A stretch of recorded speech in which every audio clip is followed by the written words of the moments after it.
నమస్కారం. నమో నారసింహ. ఎప్పుడెప్పుడు నృసింహ దీక్షలు ప్రారంభం అవుతాయా? గోవింద కల్పవృక్ష నారసింహ సాలగ్రామ ఆశ్రమంలో డాక్టర్ కృష్ణ చైతన్య స్వామి గురువు గారి చేతుల మీదుగా నృసింహ దీక్ష తీసుకుందామా అని ఎంతో మంది ఎదురు చూస్తూ ఉన్నారు. నిజం. గత సంవత్సరం కూడా కొంతమంది అడిగారండి. కొంతమంది మామూలుగా అంటే దీక్ష అలా తీసుకోలేక అంటే మాల ధరించకపోయినా సరే మేము నామస్మరణ చేశామండి, జపం చేసుకున్నాం స్వామివారిది. అయితే దీక్ష తీసుకోవాలనేది మా కోరిక అన్న వాళ్ళకి ఇప్పుడు తీరబోతుందనే చెప్పుకోవాలి. ఎప్పటి నుంచి ప్రారంభం అవబోతోంది? నియమాలు ఎలా ఉంటాయి? మనకున్నటువంటి చాలా సందేహాలు మహిళలు తీసుకోవచ్చా? లేకపోతే ఇతరత్ర ఇబ్బందులు ఉన్నవాళ్ళు ఎలా దీక్ష తీసుకోవాలి? దీక్ష అన్న నాళ్ళు ఇంట్లో పీఠం పెట్టుకోవాలా? లేకపోతే ఆశ్రమం దగ్గరే ఉండాలా? ఇలా ఎన్నో సందేహాలు ఉన్నాయి కదా! ఎటువంటి ఆహార నియమాలు పాటించాలి? ఇవన్నీ కూడా. వీటన్నిటికీ మించి నృసింహస్వామి వారి దీక్ష తీసుకోవటం నిజంగా అంత సులువా? స్వామికి ఏమన్నా కోపం వస్తే ఆ ఉగ్రత్వం మన మీద ఉంటుందా? ఆయన నిజంగానే కరుణామయుడు. తెలుసుకుందాం, గురువుగారి మాటల్లో విందాం. మనతో పాటు ఉన్నారు గోవింద కల్పవృక్ష నారసింహ సాలగ్రామ ఆశ్రమ నిర్వాహకులు డాక్టర్ కృష్ణ చైతన్య స్వామి గురువు గారు. వారితో మాట్లాడదాం. గురుగారు నమస్కారం అండి. నమస్కారం అమ్మా. నమో నారసింహ. నమో నారసింహ. సంవత్సరం నుంచి ఎప్పుడెప్పుడు ఆయన ఎదురు చూస్తున్నటువంటి సందర్భం నృసింహ దీక్షలు. అవునమ్మా. స్వామివారి దగ్గర అలా నిలబడి మీ చేతుల మీదుగా దీక్ష తీసుకోవాలని చాలా మంది ఎదురు చూస్తూ ఉన్నారు. ఎన్నో ప్రశ్నలు అడిగారు. ఎప్పుడండి అంటే కార్తీక మాసం నుంచి ప్రారంభిస్తే అండి, ఇంకొంచెం ముందు దసరా నుంచి చూస్తే అమ్మవారి దీక్షలు, తర్వాత అయ్యప్ప దీక్షలు, తర్వాత ఇప్పుడు వెంకటేశ్వర స్వామి దీక్షలు అవి చూస్తూ ఉన్నాం. శివయ్య మాల ఇలా వేసుకుంటూ ఉన్నారు. అలా జనవరి అనగానే ఖచ్చితంగా నృసింహ దీక్ష సమయం ఇది. మరి ఎప్పటి నుంచి దీక్షలు, ఎవరెవరు వేసుకోవచ్చు, ఎలా నియమాలు, ఎన్నో సందేహాలు, మరి వివరించండి. ఖచ్చితంగా అంటే ఇది చాలా విశేషమైనటువంటి దీక్ష, ఉత్తమోత్తమైనటువంటి ఉపాసన విధానం నృసింహ దీక్ష. మనకు ఆగమ శాస్త్రంలో నృసింహ ఆరాధన అనేటువంటిది కావచ్చు, నృసింహ ఉపాసన అనేటువంటిది అంటే ఉన్నదానిలో అన్నిటికల్లా కూడా చాలా ఉత్తమోత్తమైనటువంటిది అని చెప్తారు. అలాంటి స్వామి యొక్క అనుగ్రహం కోసం చేసేటువంటి దీక్ష నృసింహ దీక్ష. అంటే ఎంత గొప్పదయ్యా అంటే అశ్వమేధ యాగం చేస్తే మనం ఎలాంటి ఫలితాన్ని మనం పొందుతాము, అంటే ఎలాంటి స్వామి యొక్క అనుగ్రహాన్ని పొందుతాము, ఒక నృసింహ దీక్ష ద్వారా మనం అది పొందవచ్చు. ఎలా పొందవచ్చు? మనకు బ్రహ్మాండాది పురాణాలు ఏం చెప్తాయంటే నారసింహ సమోదేవో త్రైలోక్యే నాస్తి నిశ్చయ అని చెప్తారు. అంటే నృసింహస్వామి కంటే మించినటువంటి వాడు ఎవరూ లేరు ఈ భూమిలో అని చెప్తారు. ఆయనకి ఆరాధన అంటే ఆయన యొక్క భక్తుడు కావచ్చు, ఆయనకు సంబంధించినటువంటి ఆరాధన కావచ్చు, ఇవన్నీ కూడా ఉత్తమోత్తమైనటువంటిది. అదేవిధంగా ఈ నృసింహ ఆరాధన అంతా కూడా మనందరం కూడా ఏమనుకుంటామంటే స్వామియే చాలా ఉగ్ర రూపం, ఆయన ఆరాధన అనేటువంటి చేసేవాడు ఇంకెంత శ్రద్ధగా ఉండాలి అని. కానీ ఆయనకు మించినటువంటి భక్త సులభుడు ఈ భూమిలో ఏ దేవుడు లేడు. ఫస్ట్ చెప్తారు. అవునమ్మా. ఎందుకంటే అసలు ఈ భూమిలో నృసింహ అవతారం అనేటువంటిది లేకపోయి ఉంటే మనం ఈనాడు ఆరాధించేటువంటి ఏ దేవుళ్ళు లేరు. ఎందుకంటే స్వామి సత్యాన్ని స్థాపించడం కోసమే వచ్చాడు భూమిపై.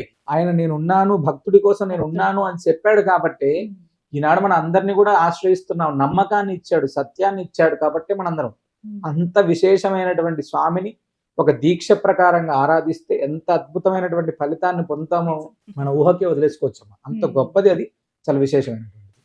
మీరు అన్నట్టుగా ఇంకొక మాట ఏంటంటే స్వామి ఉగ్రంగా ఉంటారు ఎప్పుడు.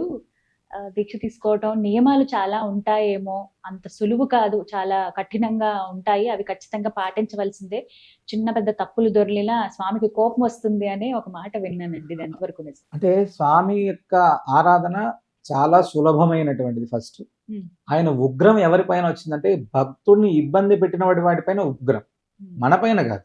అంటే మనల్ని ఎవడైనా ఇబ్బంది పెడితే వాడిపైన ఉంటుంది ఆయనకు ఉగ్రం. అంటే ప్రహ్లాదుని కాపాడడానికి భగవంతుడు ఉగ్ర రూపంలో వచ్చారు. అక్కడ ఉగ్రం అనేటువంటిది చాలా ఉత్కృష్టమైనటువంటిది. అంత కోపం ఎందుకు వచ్చిందయ్యా అంటే ప్రహ్లాదుడు అనేటువంటి పరమ భాగవతోత్తముని అగ్రస్థానంలో నిలబెట్టడానికి వచ్చింది అంత కోపం ఆయనకి. అంటే మనం ప్రహ్లాదుని ఈనాటికి కూడా కృతయుగం నుంచి ఈనాటికి కూడా ప్రహ్లాదుడు అనేటువంటి వాడు పరమ భాగవతోత్తముడు, పరమ భక్తుడు అని మనం ఇప్పుడు చెప్పుకుంటున్నాం కదా. ఆయన మూలకంగానే మనం ఈనాడు చెప్పుకుంటాం. అంత భక్తిని ఆయన ప్రదర్శించాడు స్వామి. అంతే దాంతో ప్రత్యక్షమై భక్తుడి కోసం వచ్చాడు ఆయన. కాబట్టి ఇది చాలా విశేషమైనటువంటి అవతారం. ఆయన యొక్క దీక్ష విశేషమైనటువంటిది, చాలా సులభంగా ఉంటుందమ్మా. అంటే దీక్ష కూడా మనందరం కూడా 32 రోజుల కాలం పాటు, 40 రోజుల కాలం పాటు ఇలా ఉంటుంది. ఇప్పుడు అహోబిల క్షేత్రంలో ఏమో కనుమ పండుగ రోజు ప్రారంభమై అది 40 రోజుల కాలం పాటు కొనసాగుతుంది. అహోబిల క్షేత్రంలో స్వామివారి పారువేట ఉత్సవానికి వెళ్తారు. ఆ రోజు నుంచి 40 రోజుల కాలం పాటు ఈ యొక్క నృసింహ దీక్ష అహోబిల క్షేత్రంలో ప్రారంభమవుతుంది. మనం భద్రాచలంలో నృసింహ సేవావాహిని కల్పవృక్ష ఆశ్రమంలో జనవరి 19వ తారీఖు నుంచి 32 రోజుల కాలం, ఇది మొదటి నుంచి కూడా మేము నృసింహ బీజాక్షరాల సంఖ్య 32. ఆ యొక్క 32 రోజుల నియమంగా పెట్టుకొని 32 రోజుల కాలం పాటు దీక్ష చేయడం అనేటువంటిది అక్కడ మేము ఏర్పాటు చేసుకున్నాం. ఆ విధంగానే చేసి అయిన తర్వాత అహోబిలానికి వెళ్ళడం. ఇప్పుడు దీక్షా నియమాలకు వచ్చేటప్పటికి ఏమవుతుందంటే ప్రాతకాలంలో స్నానం, అది అన్ని దీక్షలలోనూ మనం చేసేటువంటిది. ప్రాతకాలంలో స్నానం, ఏకభుక్తం. మేము చెప్పేటువంటిది ఏంటంటే భోజనం అనేటువంటిది ఖచ్చితంగా నియమంగా ఉండాలి. అంటే హోటల్స్ లో తినకుండా ఉంటే మంచిది. ఉల్లి వెల్లుల్లి లేకుండా ఉండాలి, అది అందరూ పాటించేటువంటిది. ఉదయం టిఫిన్ అని ఇంకోటని ఇలా కాకుండా ఏదైనా ఒక పాలు లేదా పండ్లు తీసుకొని ఉండి మధ్యాహ్నం ఏకభుక్తం, రాత్రి ఏదైనా కొంచెం స్వామివారి ప్రసాదం మనం భగవంతుడికి నివేదన చేసి ప్రసాదం తీసుకోవడం. ఇది చాలా నియమంగా ఎప్పుడైతే మనం పాటిస్తామో చాలా విశేషం. నృసింహ స్వామి వారికి సంబంధించినటువంటి మూల మంత్రం ఏదైతే ఉంటుందో ఉగ్రం వీర మహావిష్ణు అనేటువంటి మంత్రాన్ని ఖచ్చితంగా రోజుకు 1000 సార్లు జపం చేసుకోమని చెప్తాం. ఉదయం నుంచి రాత్రి పడుకునేటువంటి సమయం లోపల ఒక 1000 సార్లు ఖచ్చితంగా జపం చేసుకోమని చెప్తాం. ఎందుకంటే ఈ పూర్తయ్యే లోపల వారికి 32,000 సార్లు ఆ యొక్క నృసింహ మహామంత్రం జపం అవుతుంది. మంత్రం అనేటువంటిది ఎప్పుడైతే జపం చేస్తుంటామో మనలో అత్యద్భుతమైనటువంటి తేజస్సు ఏర్పడుతుంది. అంటే ఏమీ లేకుండా ఒక దీక్ష చేసాం అయిపోయింది అని కాదు. అంటే అలవాట్లు మానుకోవడానికో లేకపోతే ఇంకోటి జరగడానికో దీక్ష కాదమ్మా. దీక్ష చేస్తే మన జీవితం మారేలాగా చేయాలి. నృసింహ దీక్ష చేస్తే మేము ఇప్పటికీ సుమారు 10 సంవత్సరాల నుంచి కూడా భద్రాచల క్షేత్రంలో నృసింహ దీక్షను చేస్తున్నాం. మా జీవిత కాలంలో చూడనటువంటి ఎన్నో రకాలైనటువంటి అద్భుతాలను మేము ఇప్పటికీ చూస్తూనే ఉన్నాం. అంటే ఆటో తోలుకునేటువంటి వ్యక్తి ఏమో ఈనాడు బస్సులకు ఓనర్లు అయి ఉన్నటువంటి వాళ్ళు చాలా మంది ఉన్నారు. అసలు జీవితంలో నడుస్తాడా లేదా అనేటువంటి వ్యక్తి ఈనాడు అహోబిల క్షేత్రంలో గుట్టలు కొండలు ఎక్కేసి బ్రహ్మాండంగా నడుస్తున్నాడు. ఆర్థికంగా లేమి, ఇంకా కొలాప్స్ అయిపోయాము, కోర్టు సమస్యల్లో ఇబ్బంది పడిపోయాము, ఇంకా అయిపోయాము అనేటువంటి వాళ్ళు చాలా మంది. అంటే మా జీవితంలో స్వామి చేసినటువంటి అద్భుతాలు అని చెప్తారు. మీరు దీక్ష తీసుకున్నటువంటి రోజు అక్కడికి వస్తే ఎవరైనా సరే, అంటే లాస్ట్ ఇయర్ ఇదే సుమన్ టీవీ ద్వారా మనం నృసింహ దీక్షకు చేస్తే కొన్ని వందల మంది స్వామివారి సన్నిధిలో దీక్ష చేశారు. అక్కడికి వచ్చి దీక్ష తీసుకొని వాళ్ళ జీవితాలు, రాజమండ్రి నుంచి ఒక అబ్బాయి వచ్చాడమ్మా. అంటే ఆ అబ్బాయి ఇంకా జీరో, అంటే స్తబ్దత అయిపోయాడు, ఏం చేయాలో తెలియనటువంటి స్థితిలో ఈనాడు బ్రహ్మాండమైనటువంటి వ్యాపారం పెట్టుకొని చాలా బ్రహ్మాండంగా సెటిల్ అయిపోయాడు. అంటే స్వామి సన్నిధిలో చేసేటువంటి దీక్ష మన జీవితాన్ని ఖచ్చితంగా మారుస్తుంది. ఎలా మారుస్తుంది అంటే నువ్వు తప్పనిసరిగా నియమంగా ఖచ్చితంగా ఆ మంత్రం అనుష్ఠానం చేయడం, స్వామివారి పైన పరిపూర్ణమైనటువంటి భక్తితోటి నువ్వు చేసేటువంటి పనిలో స్వామి ఉన్నాడని చేస్తే ఖచ్చితంగా వస్తుంది. దీక్ష చేస్తున్నా నేను ఏ పని చేయనంటే కాదు, ఖచ్చితంగా.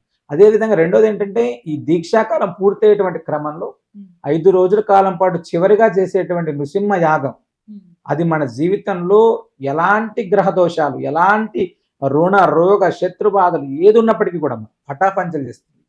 మన జీవితంలో ఏలనాటి శని ఉంది, అర్ధాష్టమ శని ఉంది, కాలసర్ప దోషం ఉంది, ఇంకొకటి ఉంది, ఏదైనా సరే కొన్ని కోట్ల సార్లు, అంటే 9 లక్షల సార్లు నృసింహ మహామంత్రాన్ని హోమం చేస్తే మనకు ఉండేటువంటి గ్రహ దోషాలన్నీ ఎక్కడికి వెళ్ళిపోతాయమ్మా, అసలు ఇంకా పారిపోవు. ఖచ్చితంగా అంత అద్భుతంగా జరుగుతుంది. కాబట్టి నృసింహ దీక్ష అనేటువంటిది చాలా వైభవపేతంగా ఉంటుంది. జనవరి 19వ తారీఖు మనం భద్రాచలంలో సుదర్శన నారసింహ హోమం చేసి ప్రారంభం చేస్తారమ్మా. ఆ రోజు నుంచి 32 రోజుల కాలం పాటు కొనసాగుతుంది. ఇక మిగిలిన సందేహాలు అడుగుతాను. మహిళలు నృసింహమాల వేసుకోవచ్చా? బ్రహ్మాండంగా వేసుకోవచ్చు. వాళ్ళ ఇబ్బందికరమైనటువంటి సమయాలు చూసుకొని 19వ తారీఖు నుంచి ప్రారంభమవుతుంది కాబట్టి దాంట్లో మధ్యలో వాళ్ళకి 9 రోజుల 18 రోజుల 27 రోజుల ఏది అవకాశం ఉంది చూసుకోవడానికి ఉంటే దాని ప్రకారంగా చేసుకోవచ్చు. లేదు చివరిగా యాగానికి దగ్గరగా ఉండేటట్టుగా 9 రోజులు వేసుకోవాలనుకుంటే అదా కూడా వేసుకొని యాగంలో పాల్గొనవచ్చమ్మా. చిన్నారుల దగ్గర నుంచి పెద్దవాళ్ళు దాకా ఎవరైనా కూడా ఈ దీక్ష తీసుకోవచ్చు. అంటే భక్తుడు నేను భగవంతుడి అనుగ్రహం కావాలి అనుకునేవాడు ఎవరైనా వేసుకోవచ్చు. వస్త్రం ఏమాలు పసుపు రంగు వస్త్రం వేసుకోవాలమ్మా. ఇది పూర్తిగా అంటే నృసింహ దీక్ష, తర్వాత గోవింద దీక్ష, రామ దీక్ష ఇవన్నీ కూడా ఆ పసుపే ఉంటాయి. ఇది కూడా ఖచ్చితంగా పసుపు మంగళప్రదమైనటువంటిది. పసుపు అదే వస్త్రాలే ఉంటాయి. పూర్తి వస్త్రాలు వేసుకోలేమండి, మేము కండవా మాత్రమే ధరిస్తామని. అలా అంటే మా దగ్గరికి చాలా మంది పోలీస్ ఆఫీసర్లు వస్తారమ్మ దీక్ష తీసుకోవడానికి. లాయర్లు కానీ ఇలా పోలీస్ ఆఫీసర్లు వచ్చినప్పుడు వాళ్ళకి ఏమవుతుందంటే మేము మాల వేసుకుంటాము, స్వామివారికి సంబంధించినటువంటి శేషవస్త్రం ఒకటి మాత్రం వేసుకుంటాము. ఆ సమయంలో మేము ఇంటికి వచ్చిన తర్వాత యథావిధిగా మళ్ళీ వస్త్రాలు వేసుకుంటామండి. మేము ఉద్యోగానికి వెళ్ళే సమయంలో మాకు ఇబ్బంది ఉంటుంది. తప్పకుండా అమ్మ, ఇక్కడ ప్రధానమైనటువంటిది భగవంతుడికి మనం చేస్తున్నాం అనేటువంటి విషయాన్ని గుర్తుండాలి మనకి. అది ఏ వస్త్రంతో ఉన్నామని కాదు, ఖచ్చితంగా ఈ యొక్క వస్త్రం నియమం ఏంటంటే మనం దీక్ష చేస్తున్నాం అనేటువంటిది మనకు తెలియాలి, సమాజంలో ఉన్నటువంటి పరిస్థితులకు అనుగుణంగా ఉంటుంది. కానీ ఈ వస్త్రాలు వేసుకుని తప్పులు చేస్తే, కాబట్టి అలా కాకుండా వీరునంత వరకు కూడా చాలా వరకు వేసుకునేటువంటి వాళ్ళు ఉన్నారు. అలా లేదు అనుకున్నా కూడా వాళ్ళ ఉద్యోగ రీత్యా వెసులుబాటు ఉంటుందమ్మా ఖచ్చితంగా. అలా కూడా వేసుకోవచ్చు. మహిళలు ఖచ్చితంగా వేసుకోవచ్చు. చీరలు మాత్రం చీరలు ఆ డ్రెస్ చుడీదార్ తయారు చేసుకొని వేసుకుంటారు చాలా మంది, కుట్టించుకుంటారు ముందుగానే. ముందుగానే సిద్ధం చేసుకోవాలి కదండి. ఇంట్లో పీఠం ఖచ్చితంగా పెట్టుకోవాలండి. ఇప్పుడు అలా కుదరదు, కొంతమంది బయట ఎక్కడో ఉంటామండి, బ్యాచులర్స్ కొంతమంది ఉంటారు, మేము ఉండే స్థలంలో అక్కడ కుదరదండి, పీఠం పెట్టుకోవాలా ఖచ్చితంగా, లేకుంటే దగ్గరలో ఏదైనా దేవాలయం ఉంటే వెళ్ళొచ్చా? అందులోనూ నృసింహ దేవాలయాలు చాలా అరుదు, అవును. మరి ఎలా అంటారు? అంటే ఇక్కడ దీక్ష చేసేటువంటి క్రమంలో ప్రత్యేకంగా ఎలాంటి పీఠాలు అవసరం లేదమ్మా. ఒకటి ఫస్ట్, మన ఇంట్లో ఉంటే దేవుడి ఫోటో దగ్గర దీపారాధన చేసుకొని స్వామివారికి ఏదైనా నివేదన చేసుకొని నృసింహ మంత్రం అనుష్ఠానం చేసుకోవడం అనేటువంటిది ఒకటి. లేదు మీరు భద్రాచలానికి వచ్చి ఉంటాను, భద్రాచలంలోనే ఆశ్రమం దగ్గరే ఉంటాం మేము అనుకుంటే అక్కడ ప్రత్యేకంగా వసతి ఉంటుంది, ఇబ్బంది లేదు. వాళ్ళకి భోజనం వసతి అన్ని కూడా మన నృసింహ సేవా వాహిని ద్వారానే ఏర్పాటు చేస్తారు. 32 రోజులు ఉండేటువంటి వాళ్ళు కావచ్చు, 9 రోజులు, 18 రోజులు, మీరు ఎప్పుడు ఏ సమయాల్లో వచ్చి అక్కడ ఉండాలనుకున్నా కూడా వాళ్ళు ఉండడానికి అవకాశం ఉంటుంది. ప్రత్యేకంగా పీఠం అనేటువంటి వ్యవస్థ ఏర్పాటు చేస్తే దానికి తగినటువంటి నియమాలన్నీ కూడా మనం ఖచ్చితంగా పాటించుకోవాలి. మీకు దగ్గరలో ఏదైనా ఆలయం ఉంది, ఆలయానికి వెళ్ళి స్వామివారి దర్శనం చేసుకొని అక్కడ హారతి తీసుకొని అక్కడే ఆలయంలో కూర్చొని మంత్రజపం చేసుకొని వస్తే సరిపోతుంది. నృసింహస్వామి అనేటువంటి వాళ్ళు ప్రత్యేకంగా ఎక్కడా అవసరం లేదమ్మా. ఆయన భూమిలో ప్రతి వస్తువులోనూ ఉన్నాడు. ఈ అండం నుంచి బ్రహ్మాండం దాకా నృసింహస్వామి ప్రతి వస్తువులోను, హిరణ్యకశిపుడి సంహారం తర్వాత కలియుగాంతం వరకు చేతనమైనటువంటి అన్ని వస్తువుల్లోనే స్వామి ఉన్నాడు. ఇంకా మనం ప్రత్యేకంగా ఆరాధించడానికి ఎక్కడ కావాలి? ప్రతి మనిషిలోనూ స్వామి తత్వమే ఉంటుంది కదా. కాబట్టి మనం దానికోసం ప్రత్యేకమైనటువంటి వ్యవస్థలు ఏం అవసరం లేదు. ఆయన భక్తితోటి ఆరాధిస్తే చాలు, భగవంతుడు ప్రసన్నమవుతాడు. స్వామివారి మంత్రం ఒకసారి తెలియజేయండి. ఖచ్చితంగా అమ్మ. ఉగ్రం వీరం మహావిష్ణుం జ్వలంతం సర్వతోముఖం నృసింహం భీషణం భద్రం మృత్యుం నమామ్యం.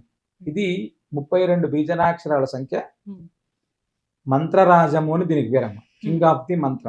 మనకు మంత్రరాజ పద స్తోత్రం అనేటువంటిది సాక్షాత్తు పరమశివుడు పార్వతీదేవికి ఉపదేశించినటువంటి స్తోత్రంలో ఒక్కొక్క స్తోత్రంలో నుంచి ఒక్కొక్క పదం తీసుకుంటే ఈ యొక్క ఉగ్రం వీరం మహావిష్ణువు అనేటువంటి మంత్రం వస్తుంది. ఇందులో 9 పదాలు ఉంటాయి. అహోబిల క్షేత్రంలో నవనారసింహులు ఉంటారు. దీనికి అనుగుణంగానే 9 మంది నవనారసింహులు అహోబిల క్షేత్రంలో ఉంటారు. మనందరం కూడా దీక్ష పూర్తి అయిన తర్వాత 5 రోజులు యాగం పూర్తి అయిన తర్వాత వెళ్ళేటువంటి క్షేత్రం అహోబిలం. చాలా అత్యద్భుతంగా 9 మంది నవనారసింహుల దర్శనం కూడా మనం చేసుకోవడం అనేటువంటి జరుగుతుంది. గురుగారు మరికొన్ని సందేహాలు. సూతకంలో ఉన్న వాళ్ళు కావచ్చు, సంవత్సరం పూర్తి అవ్వలేదండి ఇంకా అన్న వాళ్ళ ఉంటారండి, మరి వారు వేసుకోవచ్చా? అంటే సూతకం అనేటువంటిదమ్మా, ఇప్పుడు తండ్రి చనిపోతే తల్లి చనిపోతే మాత్రమే సంవత్సర సూతకం అది.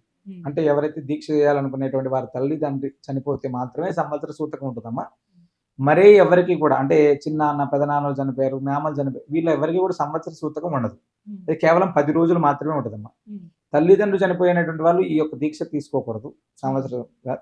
వాళ్ళు ఏదైనా మంత్రజపం చేసుకోవాలనుకుంటే కంకణం కట్టుకొని మంత్రజపం చేసుకోవచ్చు, అంతే తప్ప ప్రత్యేకంగా దీక్ష కూడదు వాళ్ళకి. ఎందుకంటే వాళ్ళు పితృదీక్షలో ఉంటారు కాబట్టి. మిగతా ఎవరైనా కూడా ఖచ్చితంగా వాళ్ళ ఎవరికైనా 10 రోజులే ఉంటుంది. ఆ 10 రోజుల తర్వాత యథావిధిగా మనం దీక్షాధారణ అనేటువంటిది చేసుకోవచ్చు, ఎలాంటి ఇబ్బంది లేదు. 32 రోజుల వరకు అవకాశం ఉంది కాబట్టి అవునమ్మా, అలా తీసుకోవచ్చు. 9, 18, 27, 32 ఇక శక్తి కొలది ఇంకా స్వామి అనుగ్రహం.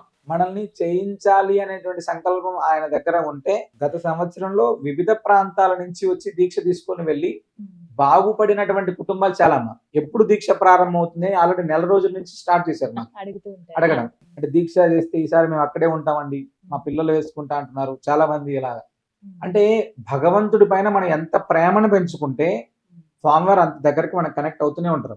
మనం పెంచుకునే దాన్ని బట్టి ఉంటుంది. దీక్ష తీసుకున్నప్పుడు రోజుకి 1000 సార్లు నామజపం చేస్తూ ఉండాలి, మంత్రం జపిస్తూ ఉండాలన్నారు కదా ఉగ్రం మీరు. కొన్ని సార్లు ఎక్కడెక్కడో ప్రదేశాల్లో ఉంటాము, మరి జర్నీలో ఉన్నప్పుడు అలా కూడా స్మరించుకోవచ్చా, ఎలా అండి? ఇక్కడ ప్రాతకాలంలో వీళ్ళు తెల్లవారుజామున స్నానం చేసినప్పుడు కేవలం ఒక అరగంట సేపు, 45 నిమిషాలు, గంట సేపు మనం కూర్చొని జపం చేసుకుంటే అక్కడ సుమారు అక్కడే చాలా వరకు జపం అవుతుంది. తర్వాత మళ్ళీ సాయంత్రం స్నానం చేసి యథావిధిగా మళ్ళీ దీపారాధన, ఈ కార్యక్రమం దేవాలయ సందర్శన సమయంలో మళ్ళీ యథావిధిగా జపం చేసుకుంటే అక్కడ సగం జపం అయిపోతుంది.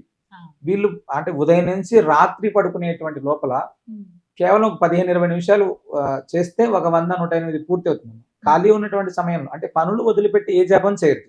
నేను చెప్పేది కూడా పూర్తిగా అది. నేను జపం చేయాలి కాబట్టి ఒక దగ్గర కూర్చొని నేను జపం చేస్తాను, ఇదా కాదు. నీకున్నటువంటి పనిని చేస్తూ భగవద్ధ్యానం అనేటువంటిది చేయాలి, అంతే తప్ప అన్ని పనులు వదిలేసి భగవద్ధ్యానం అనేటువంటిది అసలు కూడనే కూడదు. అదొక వంకగా చేయకూడదు ఖచ్చితంగా చేయకూడదు. నేను జపం చేస్తున్నాను కాబట్టి ఈ పని చేయను, నేను జపం చేస్తున్నాను కాబట్టి ఈ రోజు సెలవు పెట్టా, ఇలా వద్దు. నువ్వు చేసేటువంటి క్రమంలో తెల్లవారుజాము 4:30-5 గంటలకు లేచి స్నానం చేసి 1 గంట సేపు కూర్చొని జపం చేసుకుంటే సరిపోతుంది. మళ్ళీ సాయంత్రం స్నానం చేసి యథావిధిగా జపం చేసుకుంటే సరిపోతుంది. ఆ మధ్య సమయంలో ఏదో ఒక సమయంలో ఖాళీగా ఉంటాం, అప్పుడు చేసుకోవచ్చు. కాబట్టి ఇబ్బంది ఏం లేదండి, ఎప్పుడైనా చేసుకోవచ్చు. మొత్తానికి జనవరి 19 అవునమ్మా. మాఘమాసం ప్రారంభం, పాడ్యమి కదండి, అవునమ్మా. అమావాస్య తర్వాత రోజే. ముందు రోజు అంటే నాకు తెలిసి 17వ తారీఖు ఆశ్రమానికి వచ్చేసిన ఒకవేళ దీక్ష తీసుకోవాలనుకున్న వాళ్ళు అమావాస్యలో కూడా పాల్గొని ఆ పూజల్లో తర్వాత 19 ఉదయమే చక్కగా నది స్నానం చేసుకుని సుదర్శన హోమం కూడా చూసుకుని అప్పుడు మాల. జనవరి 19వ తారీఖు ఉదయం 7 గంటలకు సుదర్శన హోమం స్టార్ట్ అవుతుందమ్మా. సుదర్శన హోమం చేసిన తర్వాత ఈ యొక్క నృసింహ దీక్ష ఇవ్వడం జరుగుతుంది. మందిరం కూడా అక్కడే అందరి సన్నిధిలోనే అనుష్ఠానానికి అందరికి ఇవ్వడం జరుగుతుంది. వాళ్ళు యథావిధిగా వాళ్ళు అయిన తర్వాత భోజనం తీసుకొని బయలుదేరచ్చు. అక్కడ ఉండేటువంటి వాళ్ళు అక్కడే ఉండొచ్చు. వివరించారు. ఆ రోజు నాకు కూడా అవకాశం ఉంటే బాగుంటుంది, స్వామి దర్శనం చేసుకోవాలి ముందుగా. తప్పకుండా మీరు వస్తా అని చెప్పారు, ఎందుకంటే ముందు రోజు చొల్లంగి అమావాస్య ఉంది కాబట్టి అమావాస్య దర్శనం చేసుకుని మరుసటి రోజు ఇది కూడా దీక్ష చేసుకుని వచ్చు. ధన్యవాదాలు. విన్నారు కదా, ఎవరైతే ఎదురు చూస్తూ ఉన్నారో సంవత్సరం నుంచి. గత సంవత్సరం నన్ను చాలా మంది అడిగారండి, మేము ఇలా తీసుకోవాలనుకుంటున్నాం, సమయం కూడా అయిపోవచ్చిందని. అంటే ఏం పర్వాలేదు, మళ్ళీ సంవత్సరం వేసుకుందరు కానీ స్వయంగా నేనే కొంతమందికి చెప్పాను. మరి ఎదురు చూసేవాళ్ళు ఎప్పుడెప్పుడు అవకాశం వస్తుందో అనుకునే వాళ్ళందరూ కూడా జనవరి 19 అండి.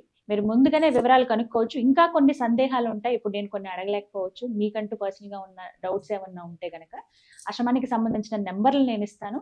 మీరు కాల్ చేసి ఈ దీక్ష ఎవరైతే తీసుకుందాం అనుకుంటున్నారో నృసింహ దీక్ష, వారు మీ వివరాలు చెప్పండి, మీ సందేహాలు కూడా అడగండి. లేదంటే ముందుగా మేము వెళ్ళి ఒకసారి దర్శించుకుని గురుగారితో కూడా మాట్లాడతాము అని అనుకున్న వాళ్ళకి అడ్రస్ క్లియర్ గా అందిస్తాను. భద్రాచలంలో రాముల వారి సన్నిధికి 100 మీటర్ల దూరంలో అండి, గోవింద కల్పవృక్ష నారసింహ సాలగ్రామ ఆశ్రమం. వెళ్ళి స్వామివారి దర్శనం కూడా చేసుకోండి. నమస్కారం.